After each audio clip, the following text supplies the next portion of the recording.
Please welcome to the stage Stephen Waldren, MD, MPH, Vice President and Chief Medical Informatics Officer, American Academy of Family Physicians. Mark Nolan, Chief Operating Officer, Hint Health. All right, well, Stephen and I are staying up here, get a little cozier on this big couch.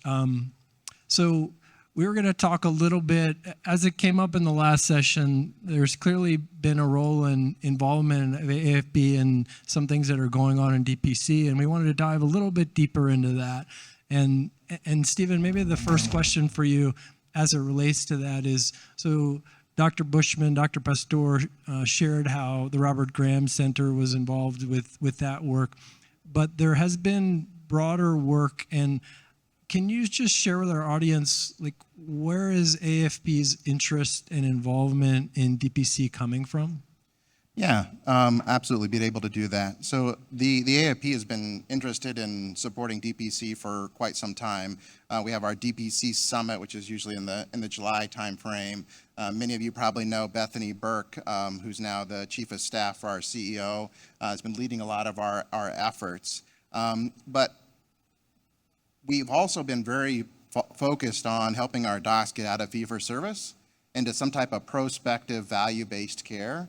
And from my perspective, I see docs kind of have two options.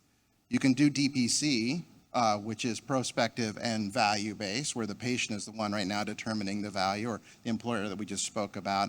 Or you can kind of stick into the insurance model, but do it as a value-based model. And for me, it's really like, how do we try to accelerate those two particular models? So we've been doing a lot of work in my area to think about how do we accelerate DPC adoption amongst our membership. So like I said before, and I want to preface it before I kind of show a couple of slides to talk a little bit more about that, is I'm not out there to say, does DPC work? DPC works. I'm out there to say, how do we accelerate the adoption of it across our membership? And that's the area of focus that I'm doing. So we've created an innovation lab to really study technologies and models that are really helping docs either get out of fee-for-service because of the administrative burden, or just because of the administrative burden. If they want to stay in that model, they can do that. So the lab itself, we understand that family medicine really is based on that deep physician-patient interaction. And because of the complexities of modern medicine, we need some technology to help us be able to do that. And unfortunately, the traditional EMRs in this space really have eroded that experience rather than enhanced it. So what we've tried to do with the Innovation Lab is really partner with innovative companies that are using proven technologies like cloud, like AI and ML, like mobile and voice, bring those into family medicine to really optimize the family medicine experience. So as part of that work, we've been doing a fair amount of stuff with Hint and Elation around DPC. We're also doing some stuff with Spruce as well. So really, what we're trying to do is, how do you get off this fee-for-service hamster wheel? So we know that it has these short visits, large panels, that our docs talk to us about always being rushed. We know about the malalignments of the incentives. But when we started to look in the innovation labs at just the technology needed to help support DPC, really helped us really understand too the value of kind of direct primary care. So we saw, by adopting this particular prospective model, that you saw ample visits. So we went from docs saying 15-minute, 7-minute visits to larger visits that everybody knows. The financial alignments there, the patient size were manageable. So it really made sense for us to continue to think about, how do we now take that and accelerate that? So if you look at diffusion of innovation of anything, but mostly technology, you have this kind of normal distribution where you start off at the left and you have kind of the innovators, which this group is littered with innovators in this space. Unfortunately, with technology, though, there's usually this gap because the early majority have different tolerance of risk and have different needs. So the question is, how do we accelerate past this gap? And that's the effort that we're trying to do at the labs. I would say that we're at about 6% adoption amongst family physicians. We're doing a survey. You should see that out in the marketplace in July. So if you do see that email from the AAFP, please fill that out. And if you have any other colleagues in the DPC space, make sure they're filling it out for us as well so that we can update our numbers. So our hypothesis here is that there can be some accelerators to adopt DPC and address some of the barriers. So when we talk to our family physicians, these are probably ones you already know about, but employment is a big opportunity because they have this question of saying like, all right, I'm not gonna have any money, I don't have the capital to get the DPC started, but if they could start with as an employed doc, then they could get into the space, learn about it, and not have that financial hit. There's also opportunity of joining a network. So now I say like, well, I'm okay with taking the financial hit, but I don't know how to really do it really well, and I need that support to be able to do that, so maybe you can join that. And then lastly, kind of the control group here is kind of education. So we have a toolkit and other things, but we really understand, are those accelerators really accelerating the adoption of DPC, and if so, for whom and across our membership? So to do this work moving forward, we're really focused on that, and you can join if you want to. So if you're a practice physician that are thinking about taking that transition to DPC, we'd love to have you join us in this lab, but also if you're an employer or a group that has affiliates that you join practices, we'd love you to join this as well in this effort. So any other questions? Yeah, there's technical innovation like HintOS, and there's broader innovation, kind of like the DPC model in and of itself. You touched on this a little bit before. Is the innovation lab, how does it distinguish between the two? Is it more focused on the technology that enables and supports, something else? Yeah, so we were really focused on technology at the beginning. So when we started this process right before the pandemic, it really was to find technologies that we could deploy in family medicine to address burden and be able to help them make that transition.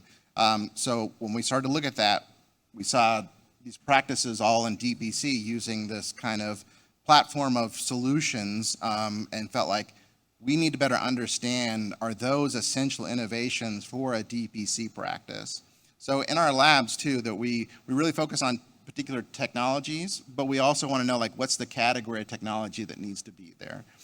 But what we found is that while there was real value to those technologies, we couldn't separate out the value from that and the model that's there, right? And our original charge from our board of directors was to address not only the burden, but that transition to prospective care. And at that time, it was really focused a lot on how to getting our docs to value-based care that's insurance-based. So for us, it seemed to make a lot of sense to start focusing on those models of care as well as the technology. So we're just starting that process. So I see that essential innovation as that prospective value-based care, and DPC is an example of that. Just like we have, an innovation platform like Innovation as an example of that, or you have a membership management and financial platform. HIN as an OS is an example of that. So we see those as models moving forward that we're hopeful to get into. Got it. While I probably all have good ideas as to what are the perceived risks, and I say perceived because some might be real, some might not be, that early majority has, why, they haven't moved over to DPC, even if they're aware of it. Will the survey that's coming out, will that help us identify that more? And if so, will that be used in ways to think about solutions that might go beyond the accelerators that you mentioned? Yeah, absolutely. So as we look at barriers, there's both the perceived barriers and the real barriers. And in the survey, we'll have the ability for folks that have not made the transition to DPC ask us about what they think the barriers are, the challenges that they see making that transition. For those that have made the transition to DPC, what were the barriers, and are those different than what they thought? And then also in our labs, when we were talking with our docs, both in the HINT lab and in the Nolan lab, we asked those same type of questions. Was you had a concern around the capital investment that need to be there? All right, were you worried about the cash flow if you had to ramp up? Were you worried about how do you ramp up your membership? We heard all those things, and it was interesting to hear some of the docs that said like, well, I thought it was going to be this problem, but really this was the real problem that we had. So the survey will help us quantify that at a larger scale, and those interviews with the labs help us dig in even a little bit deeper. Yeah, that sounds great. I'm curious about AAFP in general. So you have a large constituency. Clearly, most of them are fee-for-service. You mentioned 6% or in the direct primary care model. As the organization looks forward, and this might be touching a bit on what you said before, is it trying to create more opportunities for those constituencies, or is it really focused on helping them all move over to value-based models like DPC? Just how to think about that, because you have to navigate between different interests potentially out there. Yeah, absolutely. I mean, we're not out to say this is the model. One of the great things about family medicine is there's a lot of diversity. So one model is not going to be right for everybody. So our point is that we think that a fee-for-service model malaligns incentives, doesn't allow you to give you ample time to take care of your patients. It doesn't align the incentives, say that the better that you do for the patients, the more you make, as opposed to the more you do, the more you make. And that we also decrease the administrative burden no matter what model that you're going into. So we think you need to make this transition to some type of prospective value-based model. And we want to demonstrate, here are the options that you have out there. Here's the DPC option. Here's the different types of value-based arrangements that are out there that are insurance-based options. What are the things that you need to know about all those models? And then from my area, what are the technologies that if you're going to pick one of those models, what are the essential innovations to help you be successful in those models? You had mentioned in the last conversation with Dr. Bushman and Dr. Pasteur, we talked about how AAFP operates in policy circles to try to support the improvement of primary care. Do the results from the innovation lab, from the accelerators that you described there, and even from the survey that's going out, does it feed into those conversations?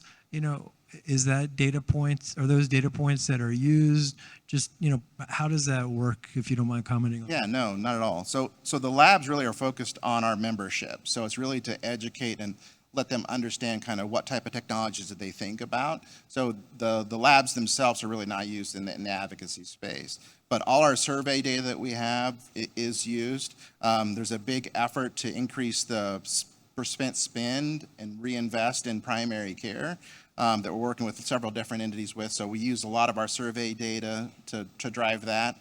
And as Dr. Bushman talked about, sometimes you can't use anecdotes talking to the CFO. You can use anecdotes if you're talking to a representative on the Hill. So we do bring our members in to talk about their experience and what's happening in their practice and how they've been successful in driving that value, like was talked about earlier today. Last question for you. So we've got a lot of DPCs in the audience and partner organizations. You have the information up there if they're interested. If they do want to participate in moving this forward, and I think everybody here wants to participate in terms of accelerating the adoption of DPC, it's probably pretty easy to say. Can you paint a picture of what that might look like? Like what expectations they should have? What does participation potentially mean, if we know?